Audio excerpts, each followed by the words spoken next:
Just absolutely wow. And you know what's crazy, y'all? Like, I try my hardest, and I swear I try my hardest to not come on here and just like, Mushoku Tensei so good. I try so hard to like not want to start my video with like, do you guys know how good this is? Do you know how good we have it?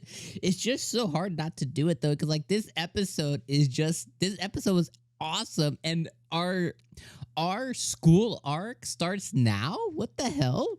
Like I have no familiar. I own, I think, maybe 4 or 5 of the books, right? And I haven't really read anything. So, like, I haven't read nothing. So I'm like pure anime only. I know eventually he goes to school. You know, if you're on Twitter or X or whatever the hell it's called now, like you're gonna see some stuff, you know, because people post like certain things that happen in events. So like it's impossible to avoid, you know, a spoiler or two. What that means to me though, I don't really know. I just see like, you know, light novel covers and stuff, and you can just kind of put 2 and 2 together. So I knew at some point bro's gonna go to school. I just didn't know when, and nor did I think that it was going to happen like now at all in any way, shape, or form, because he still was out there searching for Zenith and searching for his family and trying to get stronger and trying to overcome erectile dysfunction. But seamlessly, this episode basically time skipped 2 years.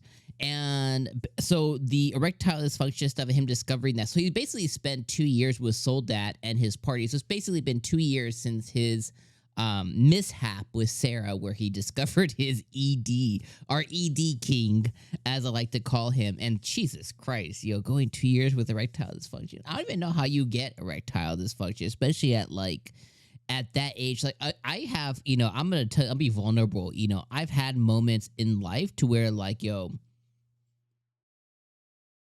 I summoned Thor's hammer and it just wouldn't come. You know what I mean? And I get it, but like it wasn't like a lasted it wasn't something that lasted more than like that night or something. It's like the next morning, good to go, you know, you know what I mean? Like no problems there. So I don't even know how it happens. Obviously, it's a mental thing. It's a mental blockage. He was hurt so much by you know, unsheathing his sword. He basically plunged it into the rock and he just can't get it out anymore. Which sucks for him because one of his favorite pastimes in life was definitely watering his plants, you know? So it's like it's sad for him, you know, as a whole thing. And now he's allowed it to go on for way too long. But I don't even know, like, where do you start with this episode? So the episode ends. Let me just start with that. The episode ends with him getting to, I think, Renoa? Is it the Renoa School of Magic, right? Is what it's called. Because I know he got an invitation to, you know, to the school. So I think it's the Renoa School of Magic that he got it.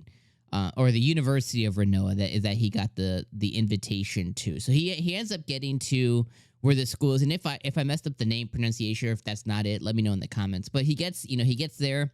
He travels with Alina Lise, and I was surprised that she actually went with him at all, because like, what is she gonna go do at the school? She's this old maid of an elf already, right? But he, you know, she travels with him. He gets there, and then we see this huge montage of all these people, and one of which caught my interest. And I think I put 2 and 2 together. I could be completely off base and talking out my ass, which I do a lot. But they show us all these different montage of people. And the one person that caught my eye was a demon. There was a demon drinking, basically like doing like the standard, you know, Japanese, you know, leader drinking with his subordinates kind of thing. But he was like a purple demon. And I was like, yo, I wonder if that dude, because if you guys remember in season 1, when Rudeus met Kirishika Kurisu and he got his demon eye, right? She mentioned, because she was gonna give it up to Rudy as a thank you or whatever before he got the eye. She mentioned like, oh, in this life, in this reincarnation, I'm already betrothed or promised to somebody. So I'm wondering, and again, I could be talking out my ass here, but I'm wondering if that purple dude that they showed us drinking or whatever, I was like, I wonder if that's like her betrothed, and I wonder if Rudy's gonna, you know, become friends or partners with that dude at some point, or something, you know what I mean? Because I don't think the demons are necessarily bad if we realized, or if we put two and two together based on how he was in the demon content. He befriended a lot of people over there. He knows that the demons aren't necessarily bad. They're just a different species of people, like the beast people. So I wonder if he's gonna become homies with that guy. And his in would be that he knows Kishirika Kirisu, and that he got the demon eye from her. So he basically knows her fiance in a familial type way, and he helped her out. So I just think that'd be so dope. But this episode, he meets the man god too, finally again. So we finally see the man god come back, and I like how the man god, even though he's like, like a princess of a god, he does the whole, he does all that to him, basically saying go to the Renoa school of magic and go investigate the Fatoa teleportation and stuff there, basically hinting that you're gonna go find the reason for that happening if you go to the school. And then he also said, yo, and you know how your little Willie ain't going to work? He's like, it's going to if you go to school. And in the montage of a lot of people, we saw the kid that Eris helped. I guess he was like the saint. He's part of the church or something. But we saw the kid that Eris helped during the Goblin OVA. We saw the princess of the Asura kingdom there. And we saw our girl, Sylphie. So the moment that I saw Sylphie, obviously the moment I saw Princess, I knew Sylphie would be there. But we saw Sylphie, I was like, okay, that's how his kerfuffle is going to get quelled, is Sylphie's there. So obviously he's going to have somebody that he deeply cares for, loves, and she's going to be able to pull him out of that. And you can tell his ED is going to be solved by seeing Sylphie once again. Now, speaking about Sylphie, the other thing, too, is Alina Lise. I'm never going to get her right. Ellen. She goes in when she first meets Rudy this episode, too. Man, I'm so much to talk about in so little time. When she meets Rudy this episode, too, you know what I mean? She notices his pendant or his necklace that Sylphie had made. And I don't know if Sylphie knew this inherently, or if it's something passed down through elf knowledge, or because she's part elf or whatever. Like, because she made basically, like, I guess, like, I would call it like her family crest or tag or something. Basically, she made something that is very recognizable in elf culture. And Alina Lise immediately notices, like, oh, who gave you that? Were they elf? And he's like, yeah, they were. Blah blah blah. And that's what gets her to back off Rudy and not pursue him, which she also says that her main reason was not to become Paul's daughter-in-law someday, which I thought was just crazy how she could actually restrain herself, even though she licked her lips the moment she saw Rudy. But I like how that's what got her to stop it. So I'm wondering if Alina Lise and, maybe Sylphie's... I don't think it was her dad. Was it? No, was it her dad that was elf and her mom wasn't, or the vice versa? One of the two. So one of her, whatever parent was part elf or whatever it was.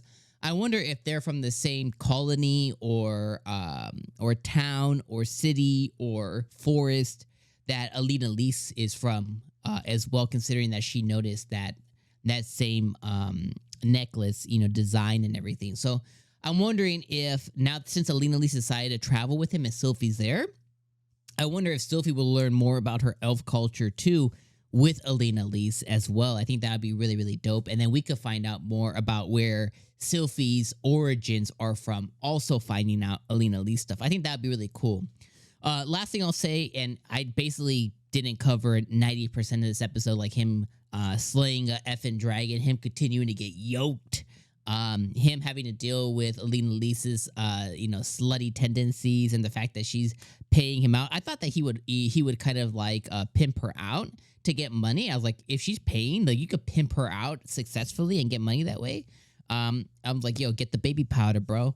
Anyways, I'm not gonna talk any about that. Last thing I'll say is I like how we also found out that Zenith is a dungeon explorer, which leads me to believe that the premonition he had at the end of season 1 was more just to grab our attention versus reality. And the content of Beggarate is apparently like it's on the other side of the world. So it makes sense of why she didn't try and flee. She's trying probably to get money to go back home and stuff like that. So he finds out basically she's good. Roxy's heading towards her. Paul's heading towards her. He now found out since Roxy's heading there to go save his mom. Mom's all right. You know what I mean? He could send a letter. Hopefully he remembers this time. He can send a letter, let him know what they're doing, what he's doing. So he feels good there. Last thing I'll say too is the Beast Girls from the Beast Village are also now attending the Renoa School of Magic as well too. So he's gonna get to meet up with them too. So maybe another reason for his ED to dissipate, or two more reasons, I should say. All right, I'm way over time. Episode was amazing and fantastic. Let me know all your thoughts in the comments below. Let me know everything I mispronounced, everything I got wrong.